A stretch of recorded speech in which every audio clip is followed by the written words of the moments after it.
avec du foie gras de canard. Et ensuite, on passe aux choses sérieuses avec un gibier. Naarmate u dichter in de buurt van de waarheid komt, neemt uw eenzaamheid toe. Het gebouw is prachtig, maar verlaten.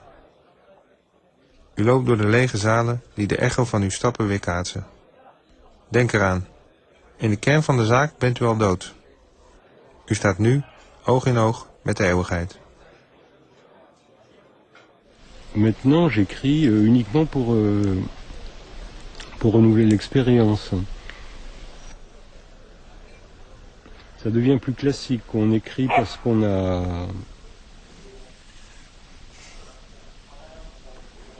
qu'on a lu et qu'il y a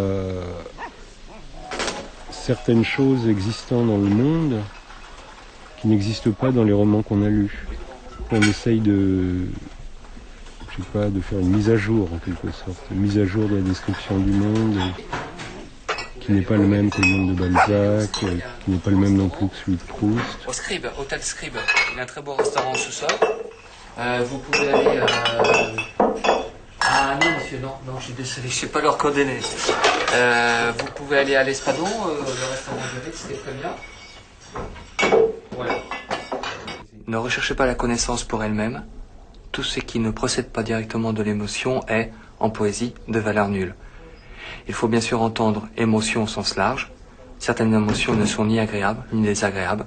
C'est en général le cas du sentiment d'étrangeté. L'émotion abolit la chaîne causale. Elle est seule, capable de faire percevoir les choses en soi.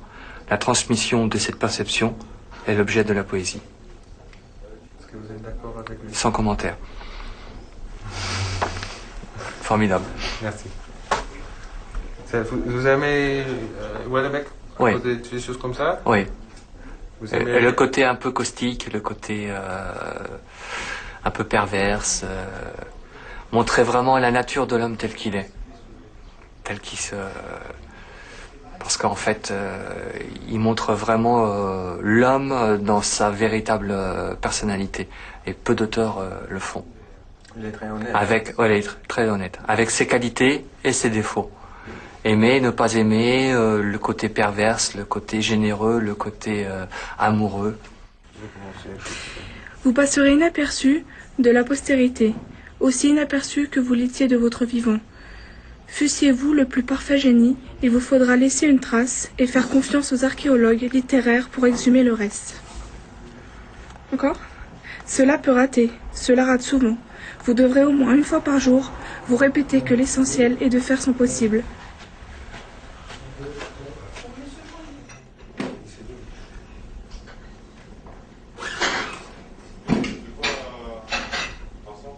Quand on écrit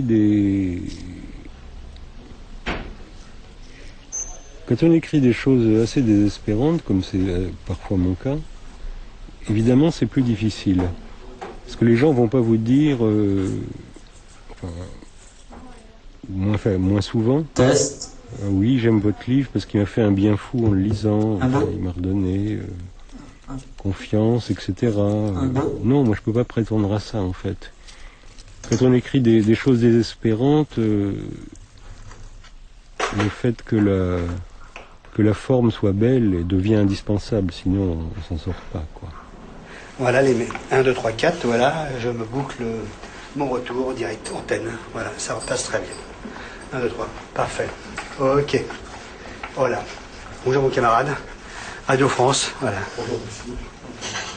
Bien. Moi je suis technicien, moi, donc je n'ai pas de commentaire, je viens juste pour faire les branchements. Et il y aura l'annonce en direct du pré-concours, voilà. Tout simplement.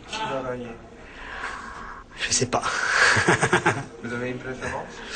Houellebecq, j'aime bien. Oui. Ouais. N'adhérez à rien, ou bien adhérez, puis trahissez tout de suite. Aucune adhésion théorique ne doit vous retenir bien longtemps. Le militantiste rend heureux, et vous n'avez pas à être heureux. Vous êtes du côté du malheur. Vous êtes la partie sombre.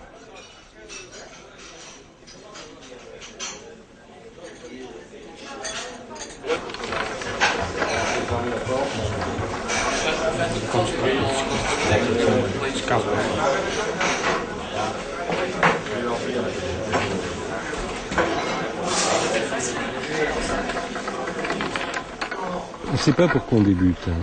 Il y a une espèce de chose mystérieuse dans le rapport avec le papier et les mots. Par contre, bon, j'ai quand même débuté il y a longtemps. On sait pourquoi on continue, parce qu'on aime cette réaction des gens. Cette espèce d'affection, d'admiration. On a envie de le reproduire à nouveau.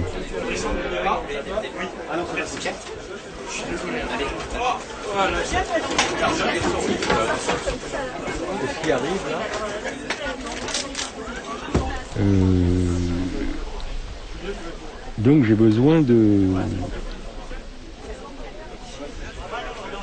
déclencher des réactions positives, enfin des réactions d'amour, disons, avec la sensation que c'est mérité. Vous connaissez les résultats ou pas? Non. Alors, le prix Goncourt 2005 a été décerné au second tour de scrutin à François Veillargans pour 3 jours chez ma mère, par 6 voix contre 4 voix à Michel Houellebecq pour la possibilité du Nil. Ont obtenu des voix au tour précédent Olivier Adam pour Falaise et Pierre Assouline. Monsieur Sanfroul, s'il vous plaît. Merci beaucoup. Monsieur Sanfroul, s'il vous plaît. Monsieur Veillargans. En bas à droite. Voilà, merci. Merci beaucoup. Merci infiniment. Merci. Voilà, merci. Merci.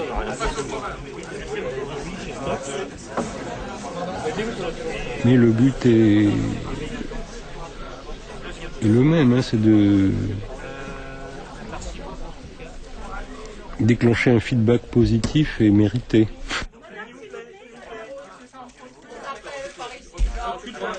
Dans mon dernier livre, là, La possibilité du Nil, j'ai tenté de décrire quelqu'un qui a du succès en tant qu'acteur comique, et qui n'a pas l'impression de vraiment mériter son succès. Et c'est vrai que c'est douloureux, je pense que c'est douloureux, à terme. Il n'y a jamais eu, depuis Céline, depuis Le Voyage au bout de la nuit, un roman qui ait autant divisé les lecteurs. Jamais. Du temps de Céline, il y avait là aussi, à l'Académie Goncourt, il y avait des pour et des contre. Et d'ailleurs, Céline avait été battue à l'Académie Goncourt au profit d'un écrivain, malheureusement, qui n'est pas resté dans nos mémoires. Et on a observé le même phénomène pour Houellebecq avec Céline, c'est-à-dire la division, la fracture dans les familles, chez les amis, chez les gens, dans les soirées, les gens en parlent et d'un seul coup, ils disent oh non, je trouve ça, non, c'est nul, j'aime pas ça du tout, et puis d'autres qui disent non, c'est magnifique, c'est formidable. C'est comme ça, c'est la France, on aime batailler, mais voilà, il faut accepter le verdict populaire, enfin le verdict plutôt de la démocratie, puisque Veillargans l'a emporté par 6 voix contre 4. Voilà.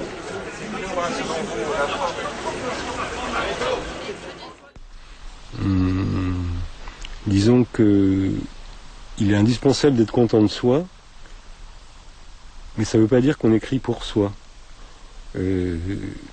Bon, parce que un écrivain, c'est quand même avant tout un lecteur, quoi. Et disons, il y a en se relisant, en particulier dans la phase finale, à voix haute, enfin à partir d'une certaine expérience, on se trompe pas en fait. Enfin, on se trompe pas pour savoir si ce qu'on a fait est bon ou pas, quoi. On sait.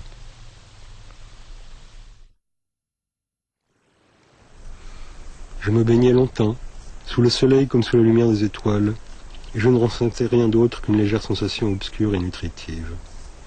Le bonheur n'était pas un horizon possible. Le monde avait trahi. Mon corps m'appartenait pour un bref laps de temps. Je n'atteindrais jamais l'objectif assigné. Le futur était vide.